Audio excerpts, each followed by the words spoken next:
అందం, ఆరోగ్యం, ఆత్మవిశ్వాసం అనూస్తో సాధ్యం. ట్రాన్స్ఫర్మేషన్ సర్వీసెస్ పైన ఫ్లాట్ 50% డిస్కౌంట్. అనూస్ సిన్స్ 1982. అందమైన జీవితం కార్యక్రమానికి స్వాగతం.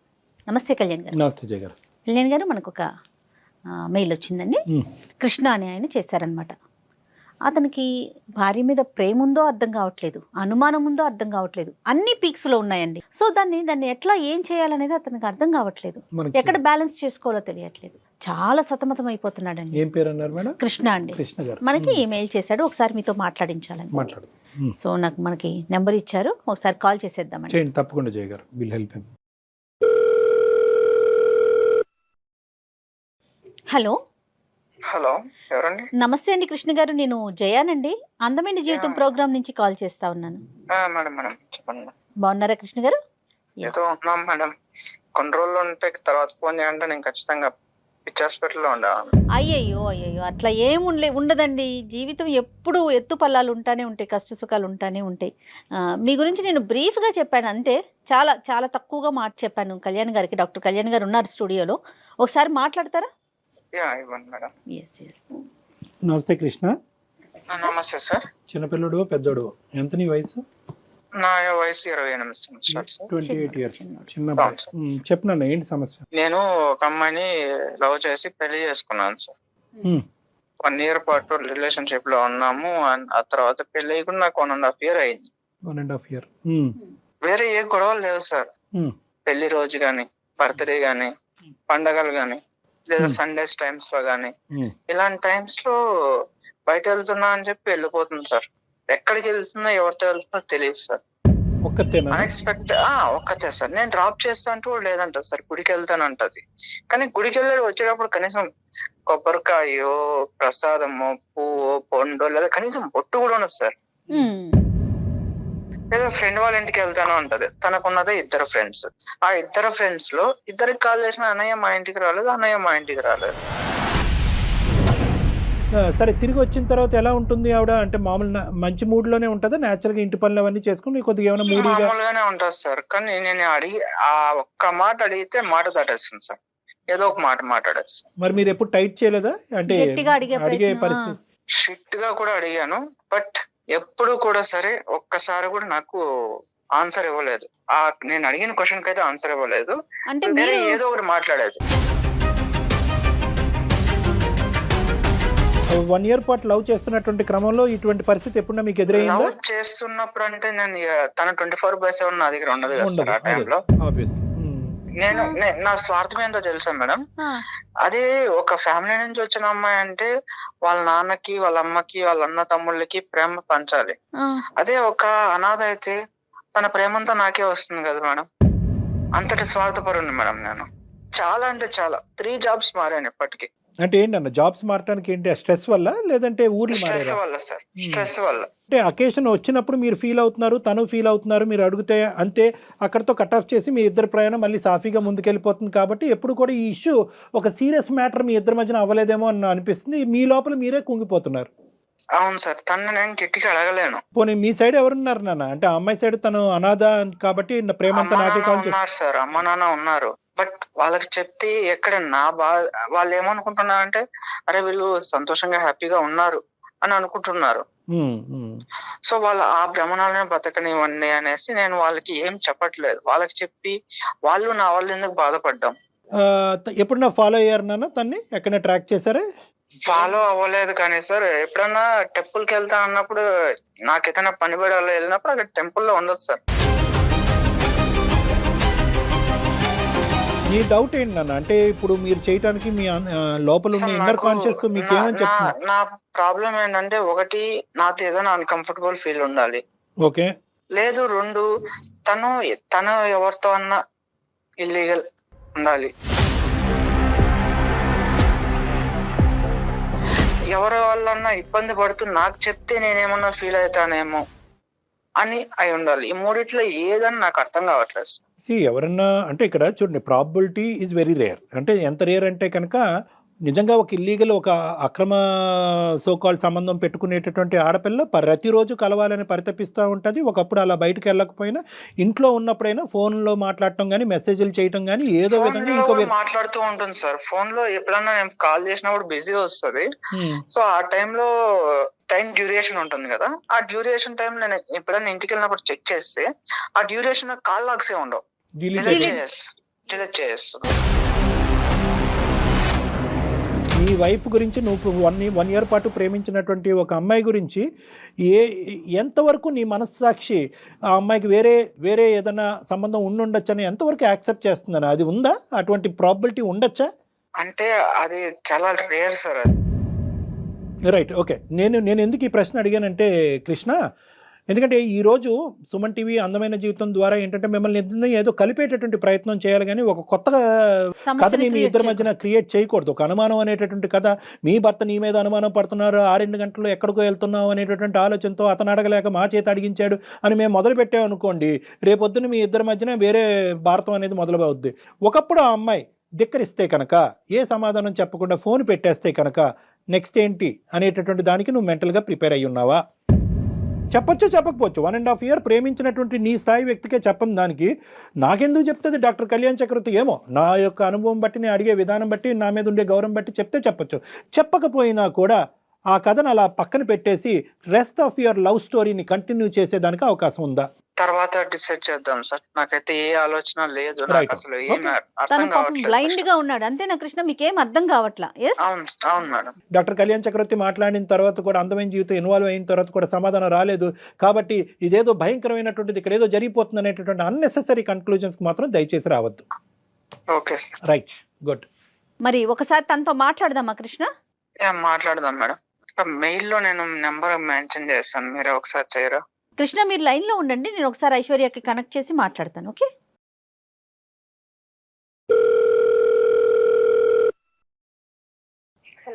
హలో ఐశ్వర్య గారు, నమస్తే అండి. నమస్తే అండి. ఎవరు? నేను జయానండి, అందమైన జీవితం ప్రోగ్రామ్ నుంచి మాట్లాడుతా ఉన్నాను. ఓకే, చెప్పండి మేడం. మీ హస్బెండ్ కృష్ణ గారు లైన్ లో ఉన్నారు, ఒక్కసారి ఆయనతో మాట్లాడండి, దెన్ మళ్ళీ నెక్స్ట్ నేను మాట్లాడతాను. హలో కృష్ణ, మేడం మీ వైఫ్ ఉన్నారండి, ఒకసారి తనకి మాట్లాడండి. హలో. హలో ఐశ్వర్య చెప్పండి. కళ్యాణ్ చక్రవర్తి గారు, జయ మేడం ఉన్నారు. ఏమైందండి? మీరు ఎక్కడున్నారు? ఏమైందో నీకు తెలీదా? 1.5 year గా నేను అడిగి అడిగి అడిగి అడిగి వ్యక్తి పుట్టిపోయింది నాకే. అందుకే కనీసం సార్ వాళ్ళ దగ్గరికన్నా వస్తా, నా సమాధానం వస్తుందని చెప్పి నేను ఇక్కడికి వచ్చా.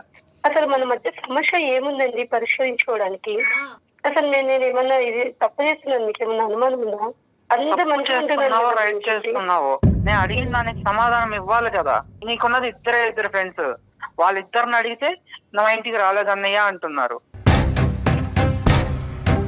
నేను మీకు నిజమే చెప్పి వెళ్ళానండి, టెంపుల్ కి చూడండి సార్, ఇప్పుడు కూడా చూడండి. అమ్మా ఐశ్వర్య, నమస్తే అమ్మా. నేను డాక్టర్ కళ్యాణ్ చక్రవర్తి అమ్మా, సుమన్ టీవీ అందమైన జీవితం నుంచి మాట్లాడుతున్నాను.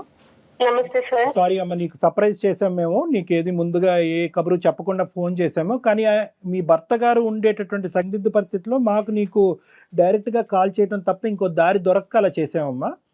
ఇక్కడ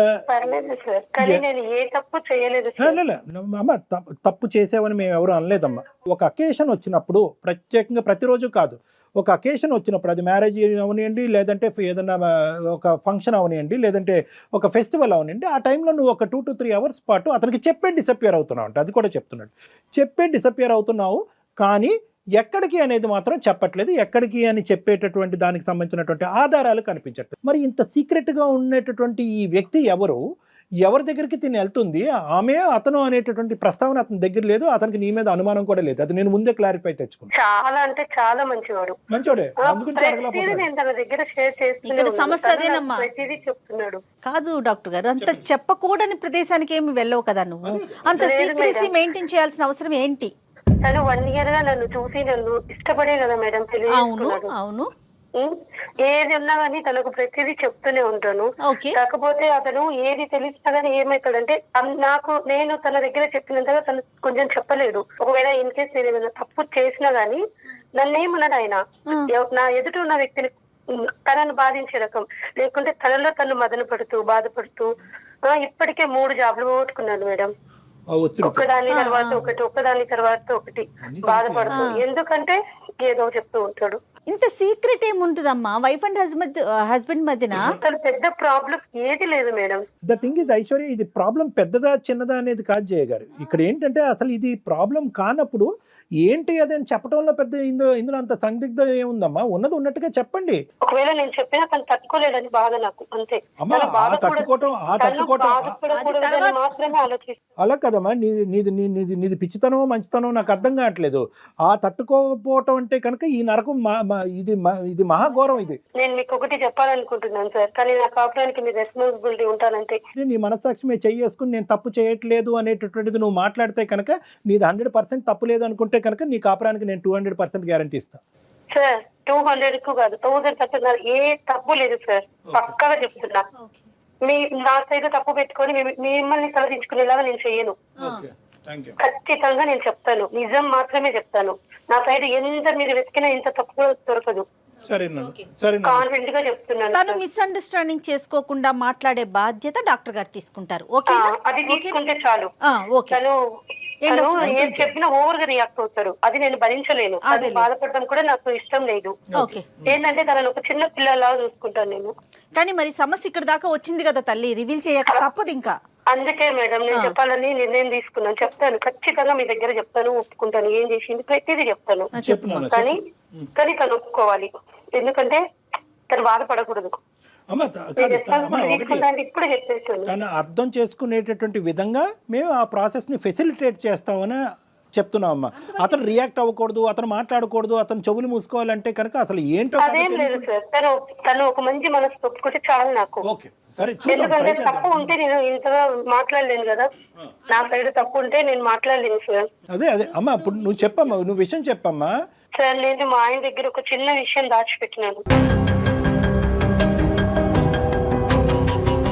అది ఒక్కటే నేను చేసిన తప్పితే ఇంకేది లేదు. నేను ఒక నెంబర్ కు కాల్ చేస్తాను, మీరు మాట్లాడండి, మొత్తం మీకే తెలుస్తుంది. కాదు మా నెంబర్ కి కాల్ చేయటం ఏంటి? నువ్వు చెప్పు, అసలు ఏం జరిగిందో నువ్వు చెప్పట్లేదు. అటు ఆయనకి దాచావు, ఇటు డాక్టర్ గారు అడుగుతుంటే దాస్తున్నావు. దాయడం లేదు, దాసేదాన్ని అయితే నెంబర్ కి కాల్ చేస్తానని నేను అనను మేడం.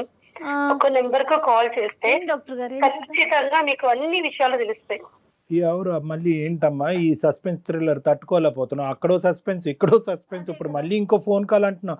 సరే, నీ సమస్య మీ ఇద్దరి మధ్యన సమస్యకి పరిష్కారం ఉంటే కనుక మరి ఆ సస్పెన్స్ కూడా మేము చూడటానికి రెడీగానే ఉన్నాం. కలుపమ్మా. కాన్ఫరెన్స్ లోకి తీసుకుంటావా? తీసుకోండి. ఇప్పుడు తన కాపురానికి మీరు బాధ్యత అన్నారు. సో తప్పు జరగనంత వరకు ఓకే మీరు చూసుకుంటామన్నా, మళ్ళీ ఇంకొక కాల్ ఏంటో అర్థం కాలేదు మరి. హలో సార్, చూసారా? నా అనుమానమే నిజమైంది. ఎవరో ఉన్నారు. ఎవరమ్మా అవతల ఎవరున్నారో మాట్లాడమని వినండి సార్, ప్లీజ్ ఫస్ట్ వినండి. ఫస్ట్ నువ్వు కూల్ గా ఉండు. అదే కదా నా మీద నిందలు మోపకండి, ఒక్కసారి వినండి. సార్ నమస్కారం సార్, నా పేరు కల్పన, నేను ఒక ట్రాన్స్జెండర్ ని. తను ఐశ్వర్య నా బిడ్డ సార్.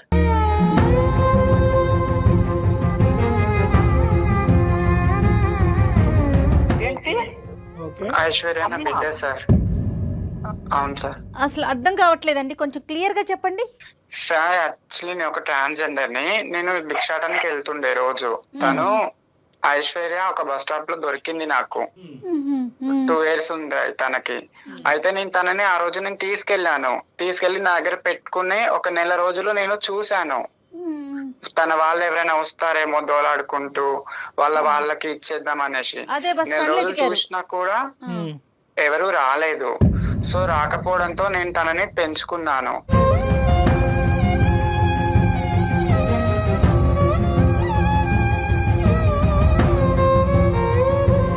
పేరు పెట్టాను, తనకి స్కూల్లో జాయిన్ చేశాను. నేను 6వ క్లాస్ వరకు నేను తనకి చూసుకున్నాను. దాని తర్వాత ఒక రోజు నేను వెళ్ళాను తనని స్కూల్ దగ్గరికి. వెళ్తే తను ఎవరు అని తన ఫ్రెండ్స్ అడిగారు, ఐశ్వర్య ఫ్రెండ్స్. అడిగితే తను మా మమ్మీ అని చెప్పడంతో చిచ్చి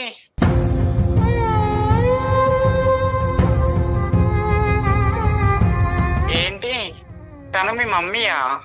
తను ఒక ట్రాన్స్జెండర్. చి, మీ మమ్మీ అంటావేంటి నువ్వు?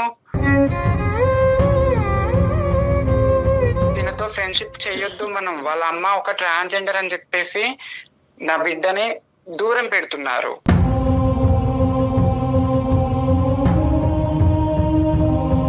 సో నేను అప్పుడే అనుకున్నాను, నా బిడ్డకు ఒక మంచి భవిష్యత్తు ఇవ్వాలి, నేను పడ్డ అనుమానాలు నా బిడ్డకు రాకూడదు అని నేను 6వ క్లాస్ తర్వాత తనని అనాథ ఆశ్రమంలో నేను జాయిన్ చేశాను.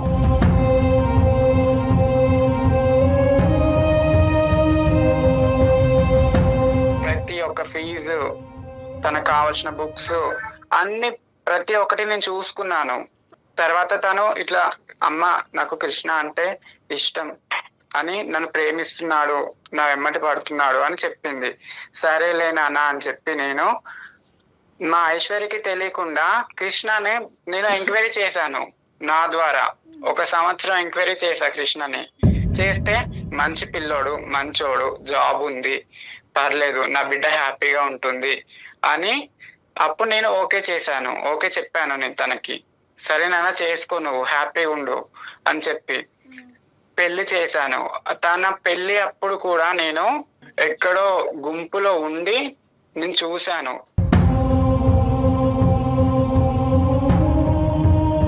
అనాథ ఆశ్రమం తరపు నుంచి తన పేరు మీద ఫిక్స్డ్ డిపాజిట్ 5 లక్షలు చేశాను.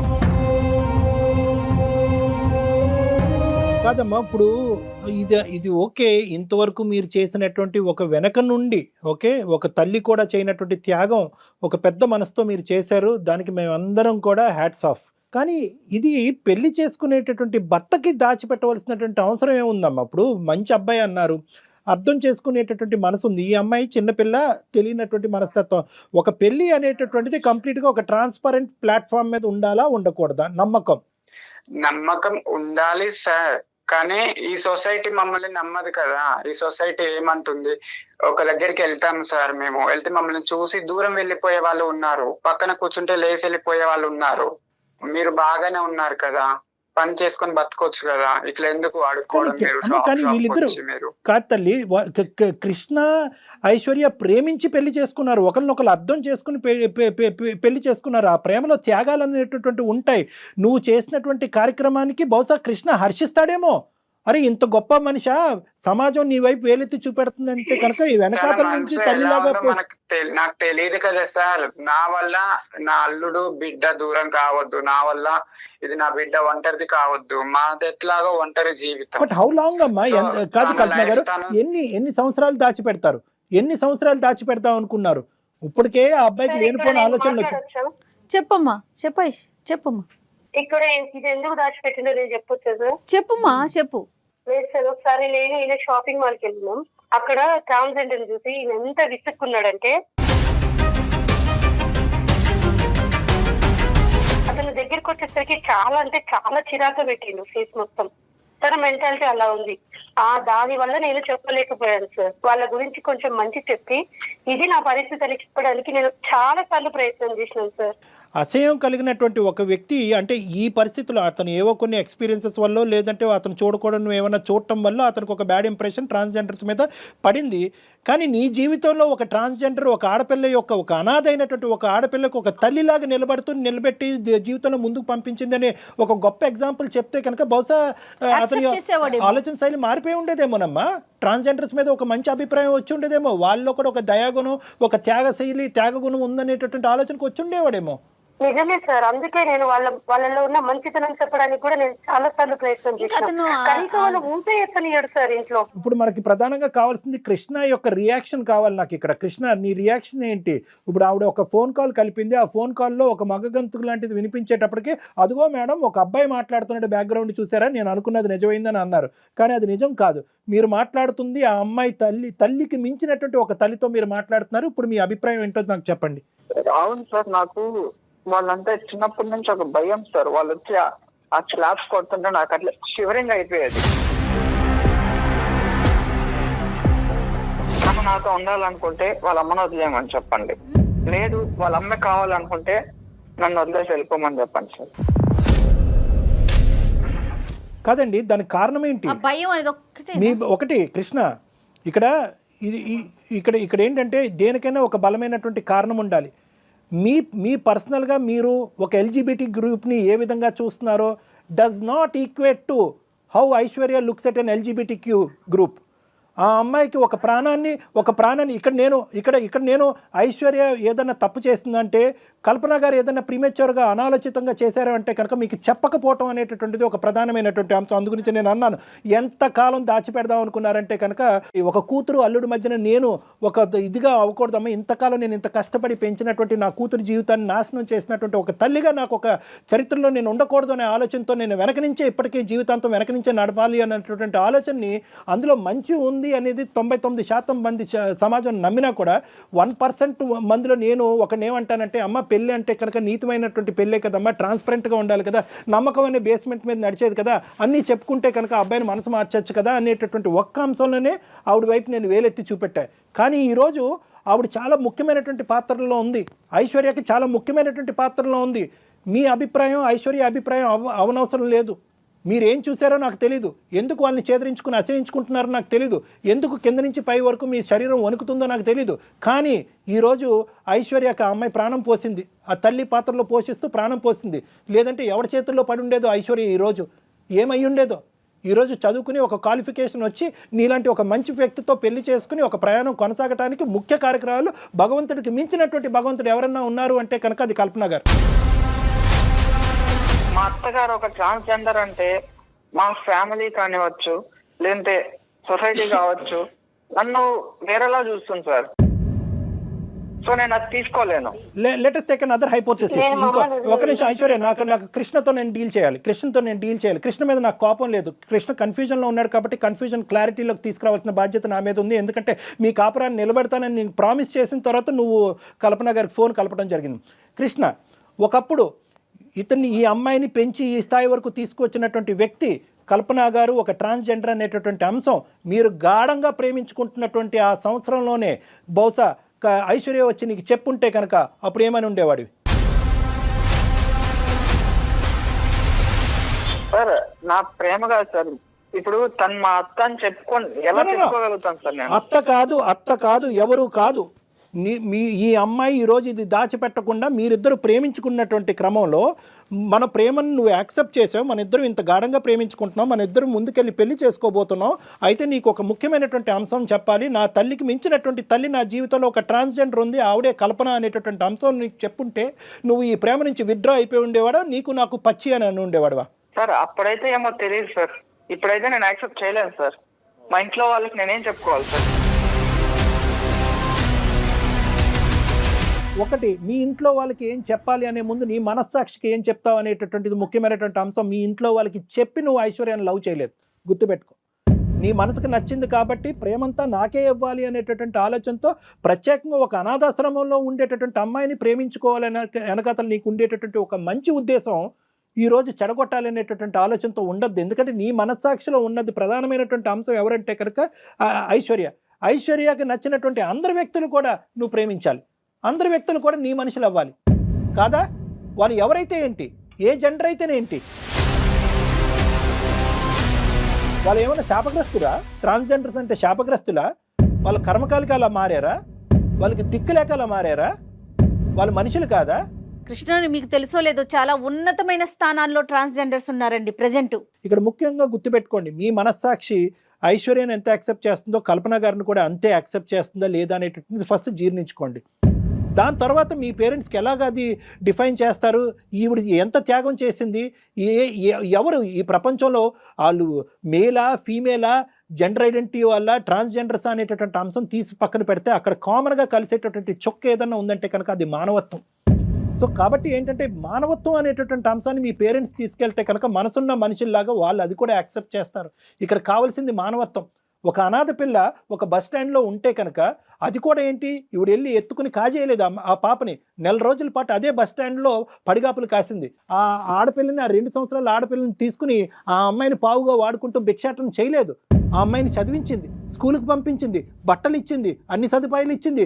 బహుశా ఒక కన్నటువంటి ఒక తల్లిదండ్రుల కంటే ఎక్కువగా చూసుకుని, అయ్యో నా వల్ల ఈ ఆడపిల్ల వైపు సమాజం అంతా ఏలు చూపెడితే కనుక ఇలా చీడ పురుగులాగా నా కూతుర్ని చూడకూడదు అనేటటువంటి ఉద్దేశంలో తీసుకెళ్ళి తన కడుపుని చంపుకుని, మనసును చంపుకుని వెళ్ళి అనాథాశ్రమంలో జాయిన్ చేసింది. అంటే ఏది, ఒక ప్రేమ, ఒక బాండింగ్ డెవలప్ అయిన తర్వాత అనాథాశ్రమంలో పెట్టడం అనేటటువంటి దాని వెనకతలు ఎంత త్యాగం ఉంటుందో ఒక్కసారి అర్థం చేసుకో కృష్ణ. ఈరోజు ఆ అమ్మాయి పడినటువంటి ఆ కల్పన గారు పడినటువంటి ఆ మానసికపరమైనటువంటి క్షోభ ఏది, ఒక ఆడపిల్ల తన దగ్గరికి వచ్చింది, మళ్ళీ సమాజం గురించి నాకు ఆడపిల్ల ఎక్కడ అవమానం ఫీల్ అవుతుందని చెప్పి మళ్ళీ అనాథాశ్రమంకి దారదత్తం చేసింది.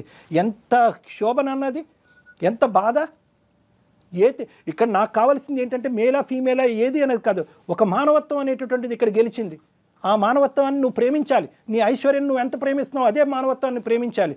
మీ పేరెంట్స్కి ఏం చెప్తావు అనేది సెకండరీ, టెరిషరీ, క్వాడ్రపుల్, అది ఇప్పుడు మనం ఆలోచించద్దు. నువ్వు యాక్సెప్ట్ చేస్తున్నావా లేదా, మానవత్వాన్ని నువ్వు యాక్సెప్ట్ చేస్తున్నావా లేదా. అంతటితో వదిలేదండి, కట్న కానుకలు ఇచ్చి పెళ్లి చేసి పంపించింది. ఎవరు చేస్తారు నాన్న, ఎవరు చేస్తారు? మీ పెళ్ళికి వచ్చి కూడా దగ్గరకు వస్తే కనుక ఈవిడ్ని మళ్ళీ ఎలా ట్రీట్ చేస్తారు, ఒక చీడ పురుగులాగా ఈ సమాజం ట్రీట్ చేస్తుంది అనేటటువంటి ఉద్దేశంతో చెట్ట చివరి కుర్చీలో కూర్చొని అక్కడి నుంచి సుఖీభవ అనుకుంటూ దీవించినటువంటి మహాపతివ్రత ఆవిడ. ఏం మాట్లాడతారు ఆవిడ గురించి? మనం మాట్లాడటానికి సరిపోతామా? జెండర్ కాదండి చూడాల్సింది కృష్ణ, డాక్టర్ గారు చెప్పినట్టు మానవత్వం చూడండి, కొంచెం కళ్ళు తెరవండి. Okay ma'am. ఓకే కాదు నాన్న, నీలో ఇంకేం సెకండరీ థాట్ అనేది ఉండకూడదు. నువ్వు యాక్సెప్ట్ చేయాలి. ఐశ్వర్యాన్ని ఎలా అయితే యాక్సెప్ట్ చేస్తున్నావో అంత గొప్పగా ఆలోచించేటటువంటి ఆ మనిషిని కూడా యాక్సెప్ట్ చేయాలి. వీళ్ళు దాగుడు మూతలుగా వెళ్ళి కలుసుకోవటం అనేటటువంటిది ఇంకా ఆపేసి ఆవిడ కూడా మీతో పాటు కలిసి ప్రయాణం చేసేటటువంటి విధంగా ఒక వాతావరణాన్ని తీసుకురండి త్వరలో. నాకు ఏం చెప్పాలో అర్థం కావట్లేదు సార్, మీరు ఇలా చెప్తున్నారు. నాకు ఆలోచించుకోవడానికి టైం కావాలి సార్. ఓకే కృష్ణ, ఆలోచించుకోవటానికి టైం తీసుకో. కల్పన గారు మీరేమంటారమ్మా? నా కూతురు నా అల్లుడు ఇద్దరు హ్యాపీగా ఉంటే నేను వాళ్ళ లైఫ్ లోకి మళ్ళీ రాను సార్.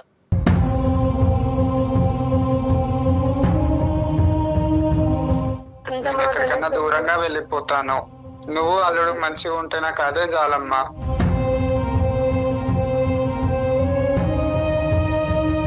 కల్పన గారు మీరు అలా మాట్లాడకండి. ఇలా దొంగతనంగా కలుసుకోవడం అవసరం లేదు. ఇంకటి నుంచి పెళ్లి కాకుండా మీరు ఎలా ఉన్నారో అలానే ఉండండి. Very good very good very good Krishna, thank you. నేను ఇంట్లో వాళ్ళకి నేను ఏదో ఒకటి సర్ది చెప్పుకుంటా. Okay okay.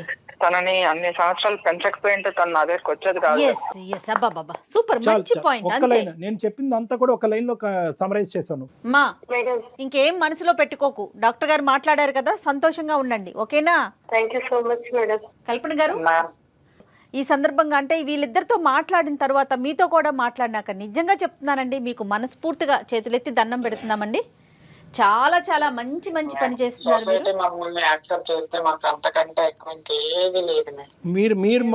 మీరు ఒక కల్పన గారు, మీరు చేసేటటువంటి మంచి కార్యక్రమాలకి పైన భగవంతుడు అనేవాడు ఎప్పుడు కూడా ఉంటాడు.